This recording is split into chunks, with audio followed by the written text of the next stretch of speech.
and welcome to the first episode of Anecdotal Adventures reads Worm, a web serial published in June 2011 and ending in November 2013 by Wildbow. I'm Ashley, and this is my co-host, Cassidy. And today we will be reading the entirety of Arc 1, titled Gestation. But first, I will read the short synopsis of what Worm is about, and we can talk a little bit about it. An introverted teenage girl with an unconventional superpower.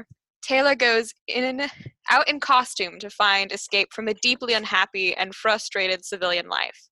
Her first attempt at taking down a supervillain sees her mistaken for one, thrusting her into the midst of the local Cape scene's politics, unwritten rules, and ambiguous morals. As she risks life and limb, Taylor faces the dilemma of having to do the wrong things for the right reasons. Now, I've told you a little bit about Worm before, because I have read it and loved every bit of it, though I did not finish it. What do you remember of what I told you, and what do you know about Worm outside of the synopsis? I remember something about, I think she had bug powers, which is why she was mistaken for a supervillain, is because they were like, that seems like a really villainy thing. I remember that, and I remember you saying that it gets very dark. Okay. But both of those things are accurate. I will confirm them now. But there's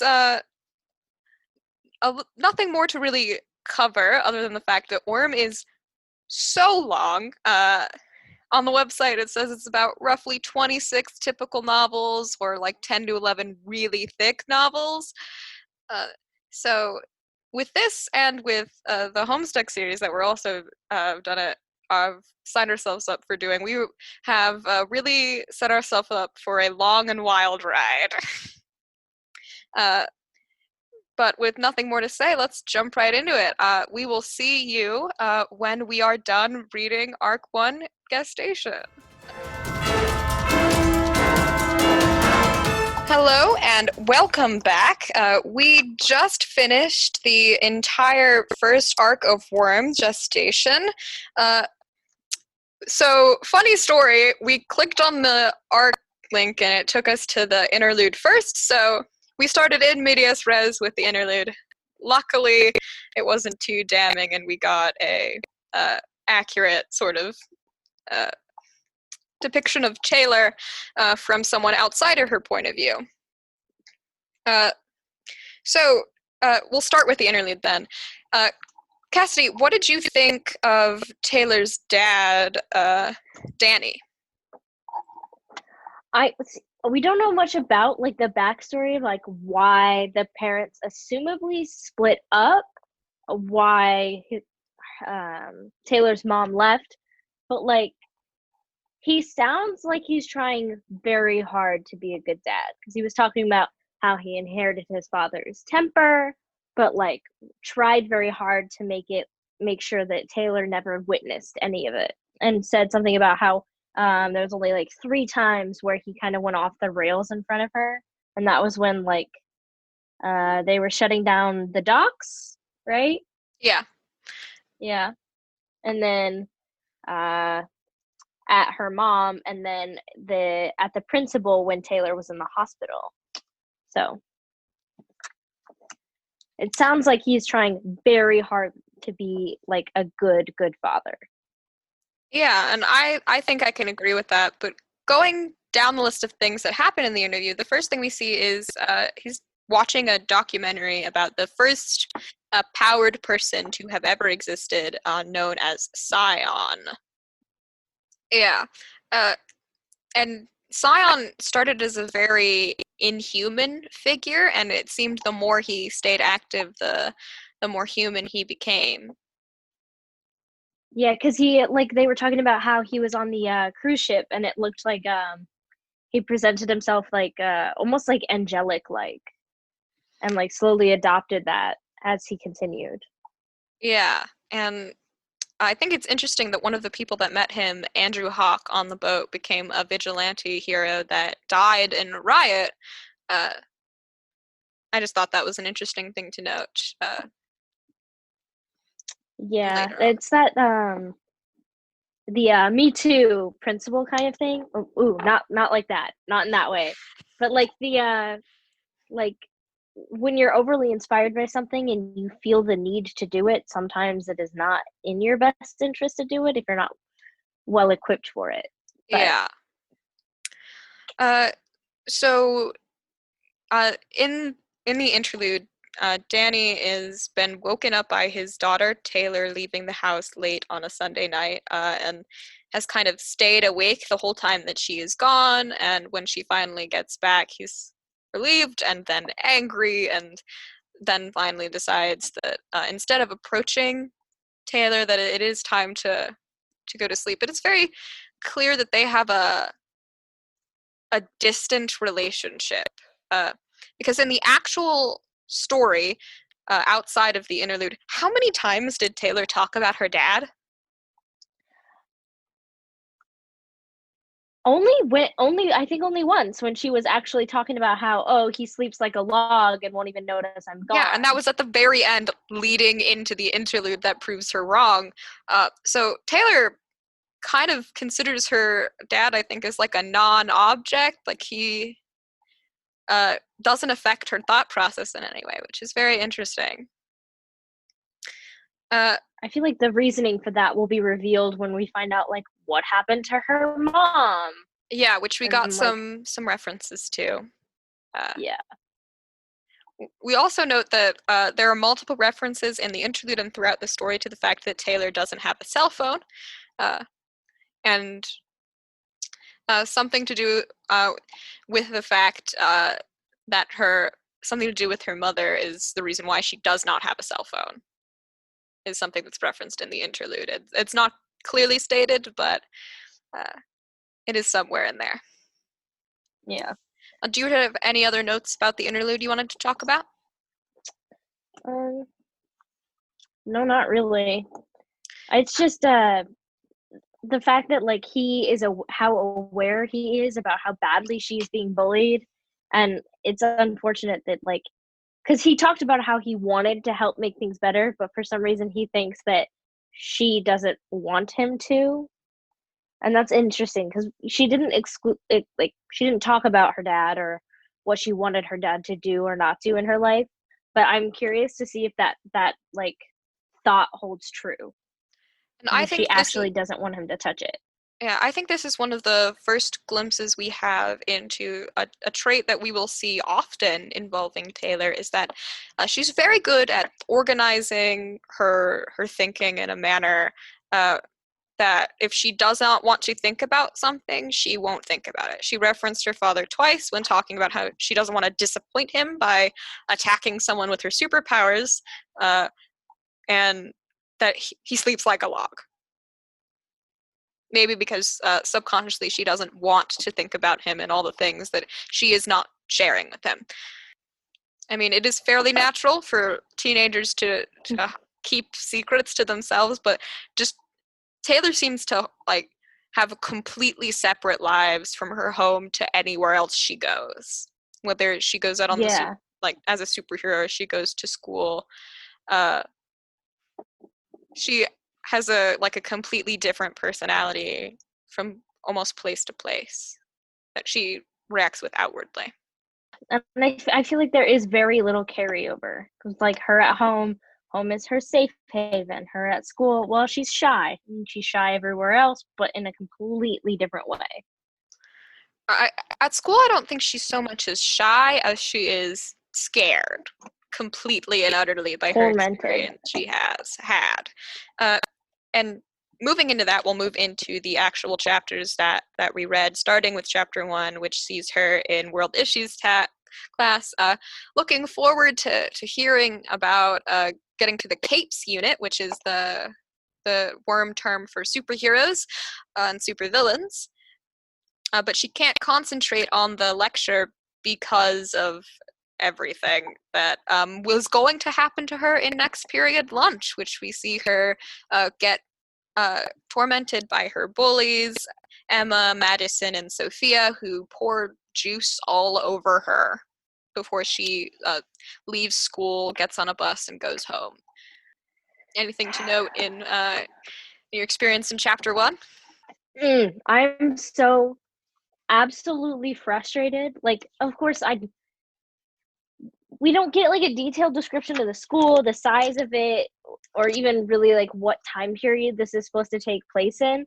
But like the idea that they got away with locking her in a bathroom stall, dumping more than one bottle of juice on her, dumping water on her and soda on her, and she just walked out of school without anyone wondering why, just frustrates me. It's just frustrating. It seems to me that people less that they don't know, and more along the lines of kids don't care, and there is not enough teacher supervision. And it sounded like that a lot of the people who want ins with the popular group also bully her, but are not part of like the main three. Yeah, it definitely seems like she has 3 super tormentors. Let's talk a little bit about her relationship with one of those tormentors in Emma, who was once her best friend. Which we got that information from her and from her dad, which Yeah. was interesting because like at school we clearly see that Emma took a turn and became the tormentor, and her dad seems to be under the impression that Emma stopped hanging out with Taylor because of the bullying. And we Yeah, know that that is very much not the case. and it is clear. So from the way Taylor talks about it, Taylor went away to a nature camp one summer. She came back, and Emma had done like a 180 in her relationship with Sophia by her side, and had like sort of declared Taylor as the victim in the relationship at that point. Yeah, which I wonder if, and I'm curious to see if there's like an actual reasoning for that, but I don't. From Given what we've been how told, I don't see any. Yeah, given how many just words I think Wildbow probably has devoted some time in this massive, massive project to why Emma is a bully somewhere in there. And I do hope we get that answer, because like nothing justifies bullying, but it'd be interesting to see both perspectives. And I hope we get that in an interlude sometime. Yeah, like in an interlude, we might get to see a little bit from Emma's perspective, or someone around Emma, and Yeah. a different light. I don't think that will ever make her behavior excusable, uh, but it would be nice to get some reasoning. We move on to chapter 2 in this arc to follow uh, Taylor home, where she fully revels in putting on a costume and deciding that with the destruction of her notebook due to juice, she can no longer procrastinate. She's going out that weekend, which we later see her do on Sunday. Now, let's talk a little bit about what we learned about Taylor's personality here. You pointed out how just deeply intelligent she was. Oh, smart. Oh my gosh. And like you said, that she's probably a sophomore in high school, because it said she'd been going for a year and a half. 15 So or 16? like, yeah, probably a year, maybe two younger than us. So smart. Oh my God. And the way you see this is like really, she lives in a warmer area and was like, hey, I have this ability over bugs, and I want the most dangerous one possible. I'm going to gather up the small Black Widow population. I'm going to bring them together. I'm going to feed them, tell them to breed, spread them out in a grid pattern around my house, and then I'm going to cycle them so that whatever Black Widow family is near my house, I have they are fresh and have a bunch of proteins for spinners to help make my costume with. Yeah, Which, and the fact that to get to even the idea of making her own costume, she went through like paragraphs of thought processes. There's 3 ways you can make a costume. You can buy one pre-made, you can gather based on things you found at a store, you can make your own, and all 3 have these pros and cons, but here's why I went with this one, plus a fact I learned on a nature documentary that sort of inspired this whole idea. It really shows off her intelligence and the fact that as soon as she got her power 3 or 4 months ago, she set off with the idea of putting herself on a training regimen. Uh, Not only, I think, because like you have a superpower, you want to do something with it, but like the idea of becoming a hero is her like last string she has holding herself onto her like sanity. And I feel like it was alluded to a little bit, but I'm not quite sure. Did you think that when she was talking about when she got her powers, do you think she got her powers in whatever incident put her in the hospital? It seems that might be referenced too because she got her powers 4 months ago. She was in the hospital 4 months ago after a huge incident with bullying. Uh, but that will probably definitely be elaborated on later. So I don't want to get too into that because we're definitely going to have a conversation about that incident in later arcs. Yeah, it seems like a pretty big thing that you can't really move past. Yeah. Uh, then we move on to the next chapter, which sees Taylor leaving her home and beginning a patrol around her area of Brockton Bay out in her semi unfinished costume. Yep. I don't Where think she I don't think anything highlights how unprepared someone is to really face the full dangers of being a superhero, of being a cape, is that she brought pepper spray.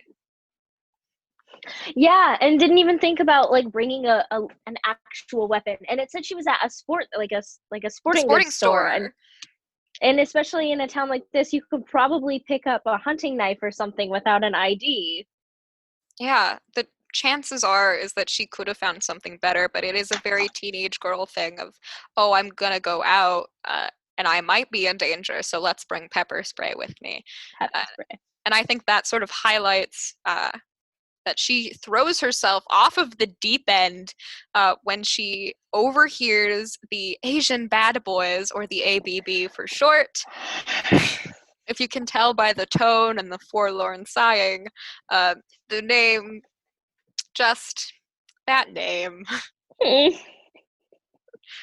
Could you imagine someone coming up to you and they look real intimidating and they're like, I'm part of a gang. And you're like, oh yeah, what gang? And they go, Asian bad boys, but If like I was part spelled of like that gang, AZN. if I was part of that gang, I'd be like, I'm part of the ABB. I wouldn't say the full name. You'd know that definitely, especially the teenage boys in that gang, because they mentioned how a lot of them were forcibly recruited from like high school and poor income areas. You know, some of those teenage boys write that crap everywhere. Asian bad boys, like, Vandalizing hello, bathrooms. yeah, hello, my name is Blake from the Asian bad boys. Like, uh, yeah, it's but in their Instagram the bio. name doesn't sound intimidating, but we do meet Lung and we hear about his two other people with powers in the ABB, Oni Lee and Bakuda, in the various chapters. But we got to see Lung in action, and he is not as unintimidating as his gang's name would make him out to be. Uh, Yeah, he's got a little bit oomph. I wanted to That's describe how much I love the image of Taylor Googling a bunch of supervillain stuff to have a catalog of information. like, oh yes, I must prepare. Let me Google. But you know, she probably gets a lot of information, especially from people who call themselves Asian bad boys and forcibly They recruit from high they school. definitely brag, right? They're Like Instagram live and active fight. Like that is what I'm imagining her finding. now I'm just imagining an Instagram live that just gets covered in spiders. Oh Because that is what no. happens. Taylor creeps over uh, and overhears Long threatening to, at this point, kill some kids, and she thinks children immediately because she's a teenager. So when she hears kids, she thinks younger than her. In reality, we find out that these children are supervillains: Tattletale, Gru, Bitch, aka Hellhound, and Regent. I really do appreciate the fact that Bitch or Hellhound was just like took her powers, which had something to do with being able to manifest these crazy dogs, like skeletal, muscle, amorphous, like a combination of more than one animal, and just owned it. And she was like, "Yes, my superhero name is Bitch," which sells you out as a teenager without any like meeting you. But also, But like, imagine, like, I feel like there's some spite behind that, because, yeah, I'm Bitch, introducing herself in front of a media, immediately the camera crew recording the podcast has to go, okay, cut, we gotta edit that out. Hellhound, her name's Hellhound. absolutely, because it did say that the media had changed that name, which is interesting because that shows that like even the super villains, I'm using that term liberally, the villains have like a stronger media presence. Yeah, and even Armsmaster referred to her as Hellhound, which shows that the Protectorate uses these PG sort of uh, names when referencing these supervillains. Which makes sense, especially for someone who has his own, as I said, articulated action figures. Like, And underwear line, apparently. oh my gosh, that was the best detail. We could you imagine just being like faced with someone you admire, like a band, like Panic at the Disco or something like that, and you are like suddenly faced with the realization that you once owned underpants with that band emblem on them, and like for But some, you're talking to that's them, all you can think of. and you're talking to them on an even playing field at that moment. You are both valued at the same level at that point. Uh, but we see the little seeds for some of the later descriptions of the story as the gang of teenagers after her fight with Lung mistakes her as a supervillain that helped them in fighting off Lung. And even Armsmaster mistook her for a supervillain before she was like, no, I'm a good guy. I promise my costume's just a little creepy because it's unfinished. That would be such a bummer though, because she put so much work into that costume. Could you imagine if someone like literally was like, no, you have like bad guy clothes. But she does also You're a have bad bad guy guy. clothes.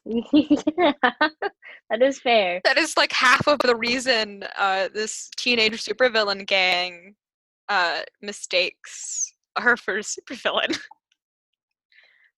And I don't know anything about the comic, but I really hope she uses this as like an advantageous point of like, oh, they think I'm one of them. Great. This is a lot of information I can get and then spoil their plots off on my own time. Well, But I will neither confirm or deny, but we have seen that Taylor is very intelligent and that she also wants to do nothing with the teenage superhero system. That the Protectorate has the wards because she thinks it's way too much like just school to involve herself in that. Uh, so could you she imagine might. going to school with exclusively other superpowered kids? God, that would be horrifying. But also, if you were known as the chick who could control spiders, people would leave you the fuck alone. I would be okay. We might not be able to be friends because I'm so terrified of bugs. I personally am super terrified of bugs. I duck at butterflies. Uh, so terrified. Cassidy, on the other hand, owned a tarantula once, so I think you and Taylor would get along just great. His name was Roscoe, and he was the best pet ever. Just Uh, saying. well, we have a couple chapters of Taylor biting Lung, and she uses some very terrifying bugs and tactics. Like, she's cold and ruthless. She vaguely mentions a line of, I feel kind of guilty about taking pleasure in this person's pain, but she powers through that immediately and stabs Lung in the eye with a wasp and a honeybee. And also attacks his junk with some venomous insects. Oh my god. And so the way Lung's power works is that he gets stronger the more he fights, and or like something happens when he fights that makes him stronger, and that's taken away eventually. and his healing powers are part of that, and I imagine the healing powers don't disappear the poison. So I hope they drop Long off at a hospital before the prison, or he might die. He might be dead before he reaches prison. Yeah, especially if he does just kind of shrink back to At the normal. very least, his junk's not going to be in a happy place. Oh God, no, let's not. Mm-mm. Neither are his I don't. eyes, or literally any part of his body. Yeah, because it talked about how the wasp stung his eyelid, so that he swelled up and like closed his eye. But then a honeybee went to the other eye and stabbed him on the eyeball, and then like on the inner corner. No Whew, thanks. Taylor has no chill. It is that calculated intelligence though. Like even under the pressure of a fight, she was like, I know exactly what to do, Yeah, and where I should hit him, and she what went I should through, use. like, even when going to run away, she went through like 7 things of like, here's why I should run away, before she went, the reason I actually want away is just because I'm scared and I cannot win. So I should just go, right? I shouldn't go through the 700 things that are also reasons why I should be running away right now. And then even before that, when she realized Lung was very close, she was able to like pause and think about like, well, I can't get down the fire escape. He would just roast me alive. What am I gonna do? And then that's where that pepper spray came in handy, which Yeah, and she even went through like, I have an EpiPen in case people have an allergic reaction to my bug bites. That won't be helpful right now. She goes through the things that she has in her bag and why they will or will not help her in this situation very, very quickly. Like barely seconds are passing and her mind is moving like a mile a minute, which I yeah. think is very impressive. It like I wish I don't know. I've never been in a fight where there's fire and superpowers, so I And can't say if hundreds and thousands under of bugs. yeah, I can't say if under that amount of pressure would my mind be clear, but I do box. So I know there's a small portion where sometimes you get clocked really hard and you just go blank, and there's other times where you get punched and you're like, I know what I need to do with this. So it's really interesting that she was able to click straight to that. Like, oh, I can't run away now. This is what I need to do. Well, moving through some lists of other things that were mentioned before I open the forum for you to talk about things that you found were interesting. Uh, they haven't given us the name of the supervillain group that these teenagers are a part of. I know it, and I cannot say it. So I have to say all of their names one at a time. Tattletale, Gru, Bitch, and Regent. We only really get Bitch's power, and even that is very vague, but it's clear that Tattletale has some sort of information gathering ability because she was able to tell exactly what injured Lung, why Taylor wasn't talking, and when Armsmaster would appear. Very quickly. And we have no clues on Gru or Regent's abilities. Yeah, they didn't do much in that fight. But what did you think of them? It labeled them as supervillains, but we don't know exactly what they're doing, and they seemed like pretty chill people. They did. They were doing some very casual banter, like Ruent, and last and certainly least for Regent, and they had some banter there. They all seemed pretty casual about it all, actually. It was like, oh, Long was planning on attacking us, and we were kind of freaked out about that. So, I mean, we decided, fuck it, let's just go fight them. Yeah, let's meet them halfway. Yeah, after they said that they had spent the whole day trying to plot and plan. Which I also think highlights the, like, they are a supervillain group, but they're also teenagers. So they tried the planning thing, but greater instincts prevailed. Let's just go punch them before they can punch us. That seems like a What? great idea. Best plan we have. I do see the merit in that, though, because would it not throw you off if you were planning to go murder someone and they showed up and socked you in the face before you could do anything? I personally can't really rationalize that because I don't have any plans to murder anyone. But Well, Ashley, if that is neither something do that is fresh in your I. brain, But I mean, imagine if you wanted to go punch someone in the face, but they got there and punched you first.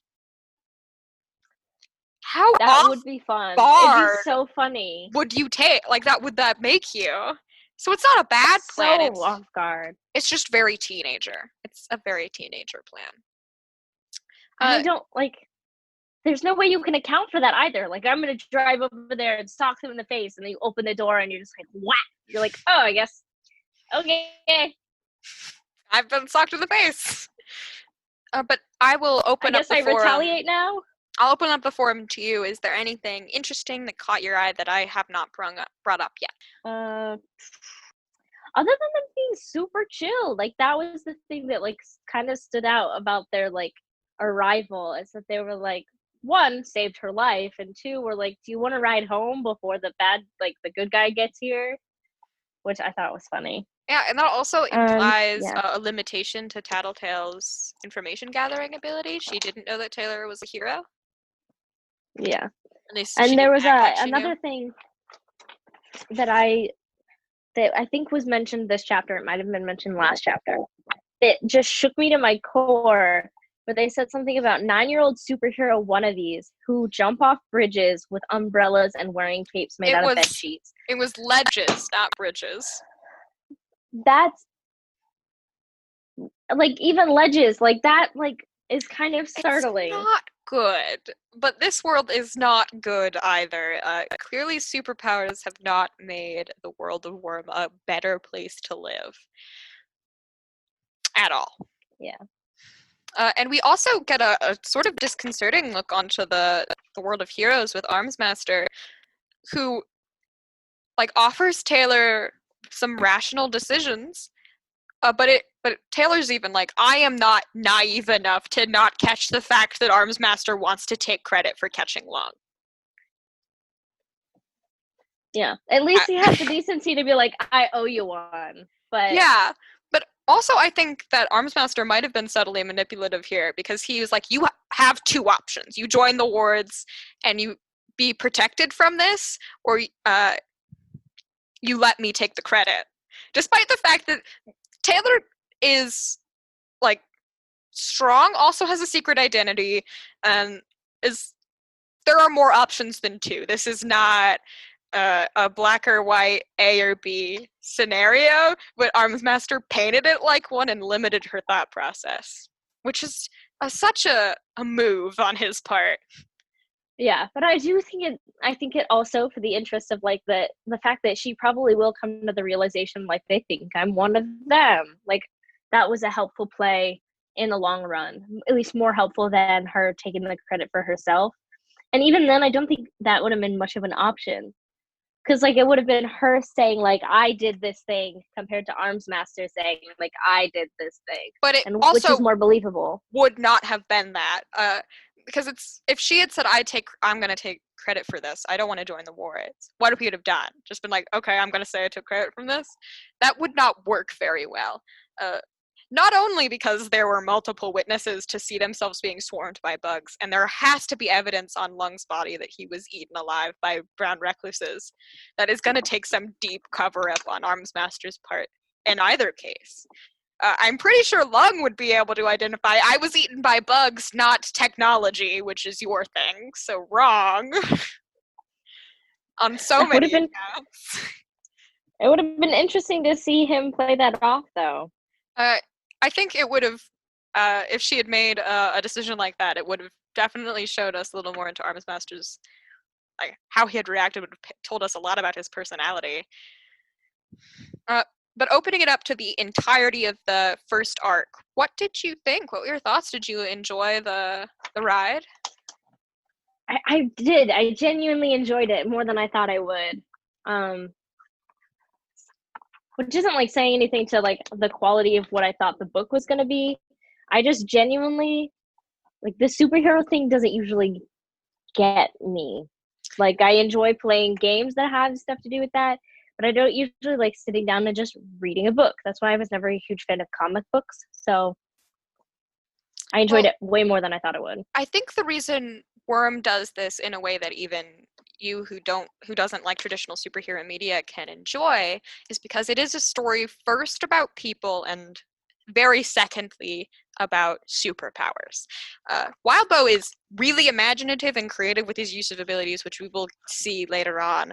Uh, but he is even more imaginative and really comes to life in his writing when he is doing character work. Like we've only known Taylor for an arc, and she is one of the strongest people I've met. Full stop. Yeah.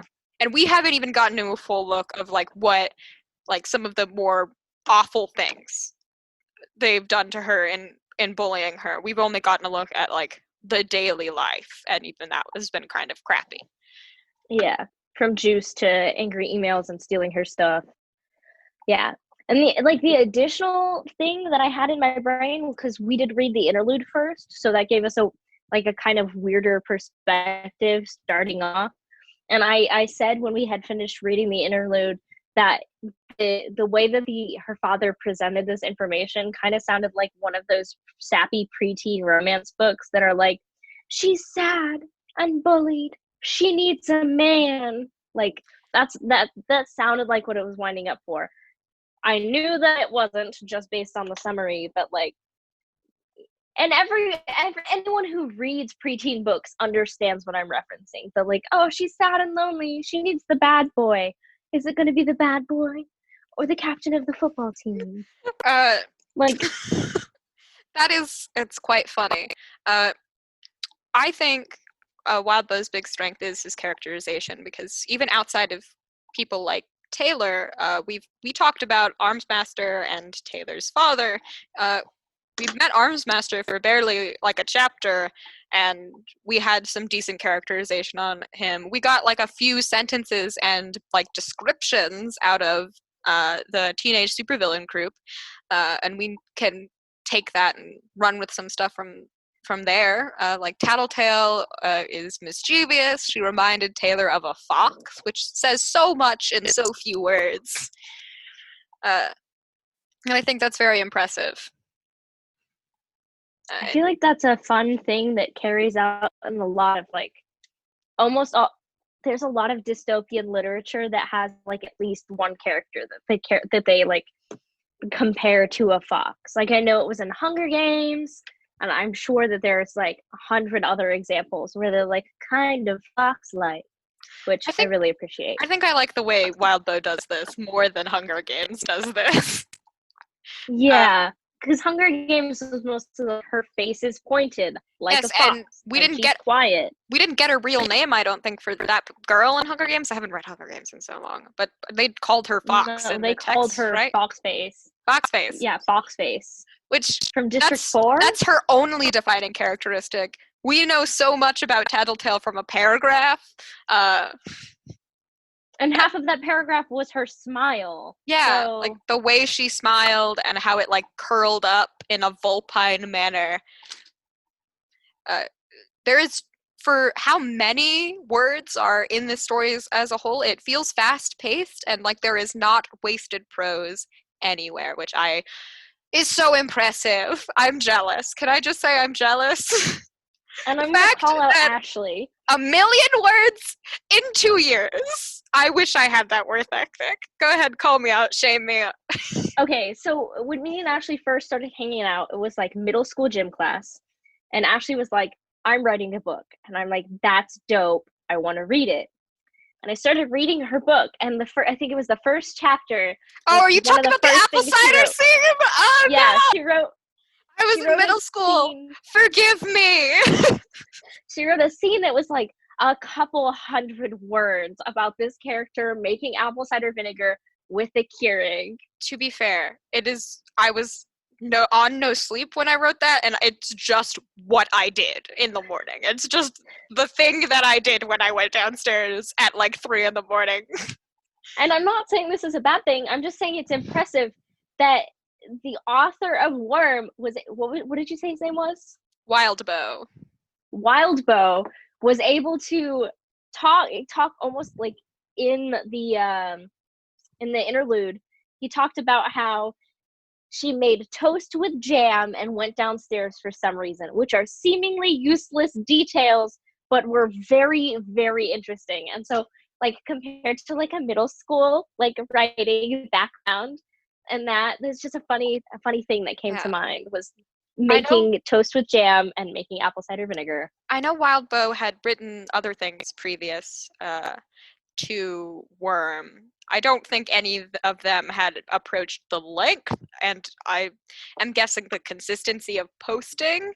Wildbow has to be so like strict on yourself to post twice a week for 2 years, probably barely ever missing any of those post dates. More than 1,000,000 words. Like 26 it novels in just 2 years, Cassidy. and it yeah and it wasn't like he just produced it, he didn't produce it and then send it to an editor like some authors do.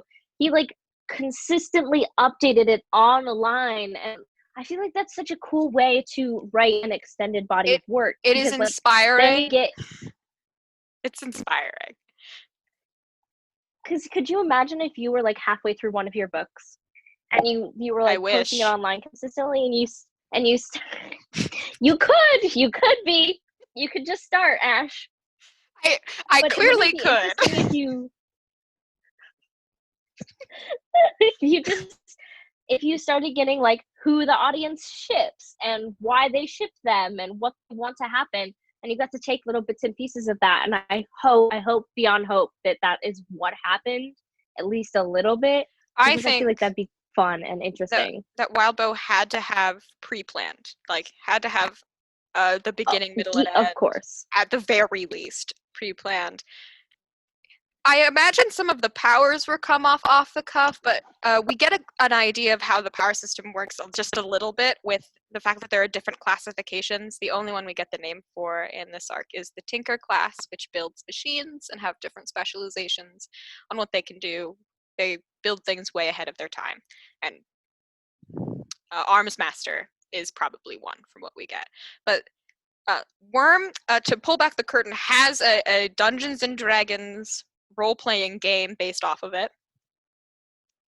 You can make What? your own cape. It has one. Okay, what is it called? Because I want to play it now. I think We need it's. to play it here. Like I that's the think. thing that has to I think happen. it's just the Parahumans game. I'd have to look it up. A worm tabletop RPG. I have made characters for it before, and it's fun because it uses the classifications sort of that are in Worm's universe as kind of like classes because it determines your powers.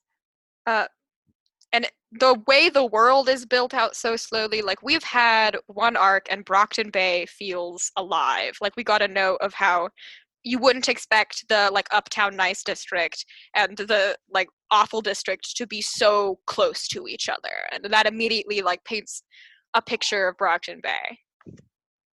Which is easy to see even like where we live. Like there's definite, like in the capital of our state, you get 20 miles this direction, 20 miles that direction, even less than that, like a couple streets from each other. It's a Yeah. very, very clear divide. Uh, and another thing I wanted to mention that I just forgot to over the course is that Lung, there's classification for villains. Lung is not even an A-lister, and we see some pretty damaging powers from him. So imagine like A-list supervillains. This book is long. We're going to see the most powerful supervillains in existence probably somewhere along the lines, and superheroes. Uh, and Lung he's not bottom of the barrel with superpowers, but he's not top tier either. Yeah, and I kind of find it like, do you think these classifications, like, because with at least with the villains, it's a ranking system. With the heroes, it sounds more of like a class system. Like Uh, you're put into this based on what your powers do. But I'm curious with like the villains in this ranking system, is it like how damaging their powers are, or how like intelligently they use them, and like how much damage they can cause? Probably a Because little like bit of both. pyrokinetics, yeah, Uh, because if you think about pyrokinetics in the hands of someone who's more intelligent would be much more damaging. and I think this draws a point. I can reveal to you some of the ranking systems because I don't think it's that spoilery to say that a classification is the the name like Tinker next to a number that sort of ranks you on a scaling from, I don't want to say 1 to 10 because I know there are higher numbers than 10 in Worm, but imagine that kind of in a way. So I don't Okay. know the classification of Arms Master, but he's probably like a Tinker with some larger number higher on the scale number next to his name. Yeah, especially with a plasma halberd, stuff like that. Yeah. And we don't have much of an audience yet, but if you want to see us play the Parahumans game, please let us know. Because I want to see us play. I want to see us play the Parahumans game. I don't think it's going to take much convincing, but so it won't take much convincing on my part to run a one, strictly because I know the rules and it's free because it's fan made. So, well, not fan made. I think Wildbow did have a hand in making it as well because he is also the type of person we would get along with, and he made his own role playing game based off of a world you built. My new favorite person. Sorry, Wildbow's just Ashley, it's fine. He's my favorite person too, so we can just we can share. But That's he's my favorite person for a different reason. He's my favorite person because he wrote 26 novels in 2 years, and I want that. You could do it, Ashley. Could I, Cassidy? I mean, you could. And that's also what we were joking about it a couple weeks ago, or maybe a couple months ago. I don't remember when. He basically did what I was joking about with you, and he created a cult based on his world. Absolutely. And I am a role-playing game is a cult. I'm a card-carrying member of the Worm cult. I don't think we can, actually, I don't think I can call myself that until we finish Worm. Yeah. I think only to the first arc, and I'm in it to win it. I think, no, we have cards, but they're like the punch cards that you get. We just got our first punch, and we get 2 extra because we're making a podcast about it.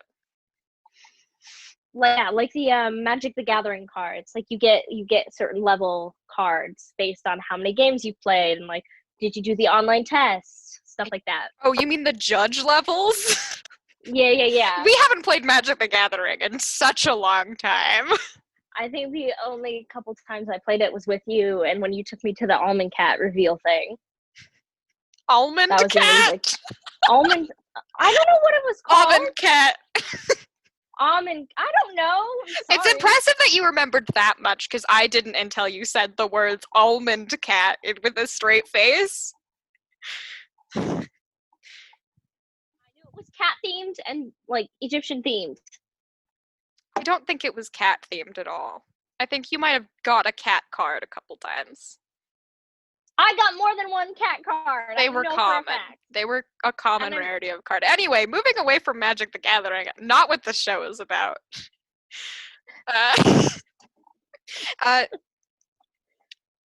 Let's go. We've done some more objective descriptions of characters and our vague thoughts of them. Let's do some subjective stuff. What do we think about Taylor right now?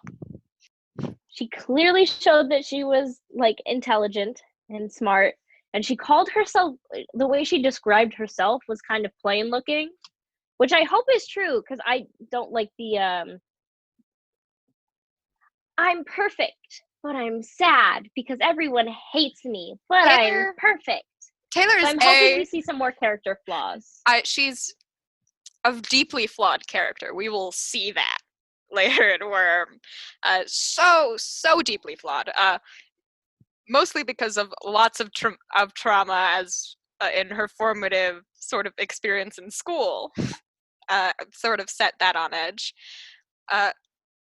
But we also, and I can confirm that she is plain in general in her civilian form, which I think is less of a flaw and more of an asset when you're being a hero or a villain and trying to maintain a secret identity. You're plain, you don't stick out. And I don't see it as a flaw either. I just, when you read, because I'm not going to lie, young adult fiction kind of sometimes attracts me. I'm a young adult. So it is, you always get, it's not even for just, it attracts people beyond people who read are in the target audience.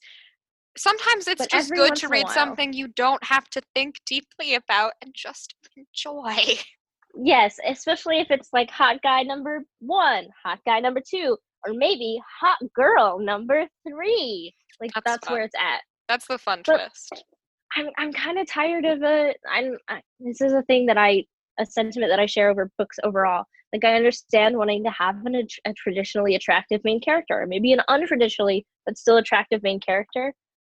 But like, where are all the other plain Janes at? Like, We found our, I our plain Jane I main love the character. idea.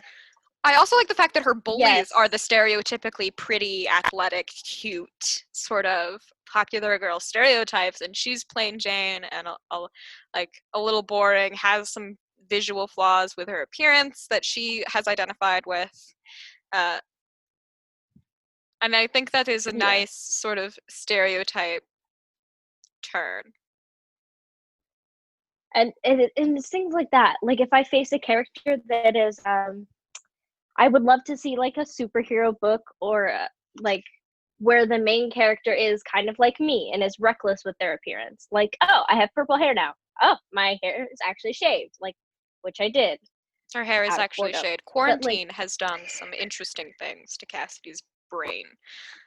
It's one of the yep, reasons why we're doing it this show is just to give her something to do. I am so bored. It is I so bad, and Things I'm could gonna get have set on so much trouble. fire. There could be so much danger if was not such a time occupying process. And now it's gonna be so hard not to continue reading Worm, but we have to stay that like keep It that is here. good. Uh, we can edit this part out for my note later when I'm running through this to edit. Here, wait, But I'll make it easy to find. I'll make it easy to find. There you okay, go. thank you. Uh, we I have a can spike on the read audio. more Worm and record in bulk. It's not that hard to do. I don't. We're gonna have to take a pause so I can use the restroom and get food, but then I'm all for that. Same, or we could take a pause and I could introduce you to the Parahumans game. Anyway, continuing though with the actual podcast. Clap again, Here, Cassidy. okay. There we go. And we're back. We took a quick cutaway there for a minute to discuss our future plans. But I got excited. I couldn't help myself. Worm's just that good. We were talking about reading more Worm and if we could fit that into our schedule today. Yeah. And it's not that late, so maybe. It's such a good book. It's one of those that sucks you in straight from the beginning. And that's also a thing that I find frustrating about some books with like superpowers and superheroes is they try and what is it called, lore. They try and give you like they flood you with lore right from the beginning so you can get everything, you have the information you need to read the book, which some people really like. I know Ashley likes it, just I getting love my all of the world world stuff building. right there. I don't write like that. I I try not to anyway because I know readers don't, but I could world build for days and I could read other people's world building for days. But I think the reason I Worm usually appeals skip. to that is because the way Wildbow was writing this was posting a chapter twice a week, and to continue to pull a readership in live, every chapter has to end with like a cliffhanger or with like a little stinger at the end that pulls you into the next one and then the next one and then the next one, which makes it a very bingeable thing to read, very hard to take a pause on. But I think when we do take a pause on, we'll reveal that there are some definite flaws when you're reading it like a book when it is a web serial, Yeah, yeah, because yeah. sometimes the pauses can, I know later on I identified one that felt forced to me, uh, but most Wildbow does a great job of doing this and not making it seem like it's a forced cliffhanger. Yeah, and it is definitely like has to be a shift in writing style from like a web series to like a just a book, like just a regular book. That has to be like a huge shift in writing style. But I feel like it'd be interesting to see some of like the web series strategies implemented into a novel and Yeah, making it like a very bingeable book. I've heard pray tell of Worm eventually being adapted into like a hardcover novel and like the rewrites it would take to do that. Uh, and some of the things that Wildbow would want to rewrite and change if adapting it to like a hardcover book being published format in difference to a web serial, that I might point out later, because have been involved. I've read some of the Reddit threads for Worm, of which I know that Wildbow is fairly active in. Yeah. And I feel like it's already kind of structured episodically. Is that a word? That's a word. We're going with it. You're So it would be like close. Episodically. What is the word? You Episodically. Glanced off the top of it. It's fine. But I feel like it'd be really easy to structure this into like a script for a TV show. But then I fear that we'd lose the plain Jane character, which would make me sad. I feel like it'd turn out like a film like Teen Wolf, because it's all teenagers and superpowers. And so I think that plain Jane would be someone like Dove Cameron, who is stunningly attractive. Beautiful. But in a yeah. Dove fits more of like who I imagine Madison to think to Taylor's description of Madison being like a little on the cutesier side of like beautiful. She's not plain at all. She's very distinct. Yeah, the more petite But who do you think would play Taylor? Who do you think would be a good Cassidy? You might know that I do not watch enough TV shows or movies to know actor names. So I cannot contribute to this conversation like at all. I'm sitting here with like names. I'm like, oh, this one, it's too old. I mean, if you say a name, I could probably place it to a face. But chances are, I would never be able to think of one off of the top of my head. Yeah, and I feel like they choose someone like. For some reason, my brain keeps going back to Teen Wolf, because that's like the cast that I could see being put here. It's just everyone is so undeniably attractive, and the unattractive one is just someone who's attractive but not in a conventional way. I mean, I'm imagining if we got a Worm TV show, I think I could deal with a more conventionally attractive Taylor for seeing this in live, because it's so good. Yeah. And it's not like Hollywood really puts out people who are not conventionally attractive very often. Like Lungs fight with Taylor in the first arc, seeing that like choreographed